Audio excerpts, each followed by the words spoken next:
Saya pengen tidak bertanya, tapi pengen mohon untuk bisa dicermati bersama-sama sebagai pelajaran kepada seluruh masyarakat Indonesia. Begini Pak Asrun, di dalam halaman 5, makalahnya Prof. Asrun, itu ditulis begini, putusan Mahkamah Konstitusi bersifat self-executing. Memang secara teoretik, Pak Asrun sudah baca disertasinya Pak Marwarar kan? Baca ya mulia. Saya kebetulan itu di Undip, Ya, saya ikut waktu itu ujiannya. Ya, karena saya juga waktu itu jadi dekan, jadi saya tahu persis. Ya, jadi putusan Mahkamah Konstitusi itu bersifat self-executing dan ada yang non-self.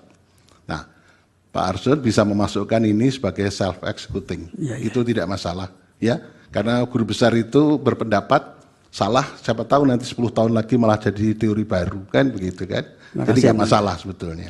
Ya. Tapi terus begini, Pak Arsul menyamakan apa yang dilakukan oleh KPU dengan putusan 90 itu betul sudah dilaksanakan. Tapi kemudian kalau Pak Arsul menyatakan putusan Mahkamah nomor 102/PUU 6 Romawi tahun 2009 itu sama dengan apa yang dilakukan oleh KPU itu, mohon untuk dicek kembali. Saya belum bisa menyalahkan, tapi dicek kembali. Karena kalau pada waktu itu, kebetulan kemarin saya diingatkan oleh ahli dari 03, Putu Arte, mengatakan bahwa putusan Mahkamah yang nomor 102/PUU 6 Romawi tahun 2009 itu diputuskan pada sore hari, malam hari KPU merubah PKPU-nya. Yeah.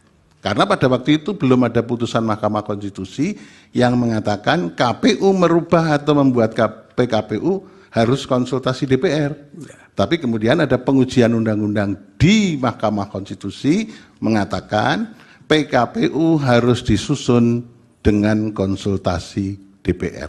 Jadi ini tidak bisa dipersamakan. Ya. Tapi kalau pendapat bahwa putusan Mahkamah nomor 90 itu self-executing dan bisa langsung ditindaklanjuti oleh KPU, itu tidak ada masalah pendapat itu, gitu ya. Yeah. Tapi yang tidak bisa disamakan dengan 102, karena 102 begitu diputus Mahkamah langsung malamnya Pak Putu Arte yang membuat PKPU baru bahwa mencoblos tidak perlu di DPT, tapi mencoblos bisa langsung dengan menggunakan identitasnya. Jadi saya tidak bertanya, tapi kita supaya semuanya clear, karena kita berhukum harus presisi, harus cermat. Terima kasih Pak Arsul. Terima kasih Pak. Kita sama-sama guru besar.